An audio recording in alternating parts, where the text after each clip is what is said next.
গভীর নিকাশি নালার আস্তা করে পড়ে যাওয়া এক অজ্ঞাত পরিচয় ব্যক্তিকে উদ্ধার করল চিকনিকাটার বিবেকানন্দ ওয়েলফেয়ার অর্গানাইজেশনের কর্মীরা।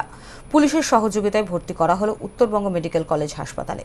জানা গেছে, বুধবার সকালে চিকনিকাটার এশিয়ান হাইওয়ের ধারে একটি বেসরকারি নার্সিংহোমের পাশে এক ব্যক্তিকে নালার পাশে আস্তাকুড়ের মধ্যে পড়ে থাকতে দেখেন স্থানীয় বাসিন্দারা। খবর দেওয়া হয় বিবেকানন্দ ওয়েলফেয়ার অর্গানাইজেশনকে। সংগঠনের পক্ষে সুমন চট্টোপাধ্যায় নিজে নেমে ওই ব্যক্তিকে উদ্ধার করে মূল সড়কের পাশে নিয়ে আসেন। পরে পুলিশ অজ্ঞাত পরিচয় ব্যক্তিকে উত্তরবঙ্গ মেডিকেল কলেজ হাসপাতালে ভর্তি করে।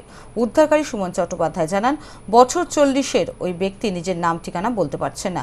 কিভাবে ওই গভীর নালায় পড়ে গেল সেটাও ভাববার বিষয়।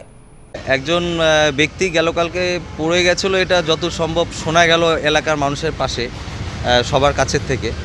তো এলাকার আমাদের এই স্থানীয় পুলিশ স্টেশন আউটপোস্ট পুলিশ ফাঁড়ি থানা যিনি রয়েছেন ভানু প্রধান, উনি আমাকে ফোন করলো, বিষয়টি জানায় যে ভাই তুমি তো সমাজসেবামূলক কাজগুলো করো, এটা যদি একটু উদ্ধার করা যায় খুব ভালো হয়। আর জায়গাটা খুবই খারাপ জায়গা, যেটা দেখলাম দুনিয়ার কাঁচরা দুনিয়ার নোংরা পড়েছিল। আর একটু এগিয়ে গেলে হয়তো পড়ে যাবে বা ডুবে যেতে পারে, অনেকটাই বেশ খানিক জল ছিল। তো তৎক্ষণাৎ সেখানে নেমে সেই ব্যক্তিকে উদ্ধার করার চেষ্টা করলাম এবং দেখলাম উদ্ধার করার পরে যে উনি শারীরিকভাবে ঠিকই ছিল, অসুস্থতা বোধ সেরকম দেখা যাচ্ছে না, তবে মানসিক ভারসাম্যহীন এটা বোঝা গেছে।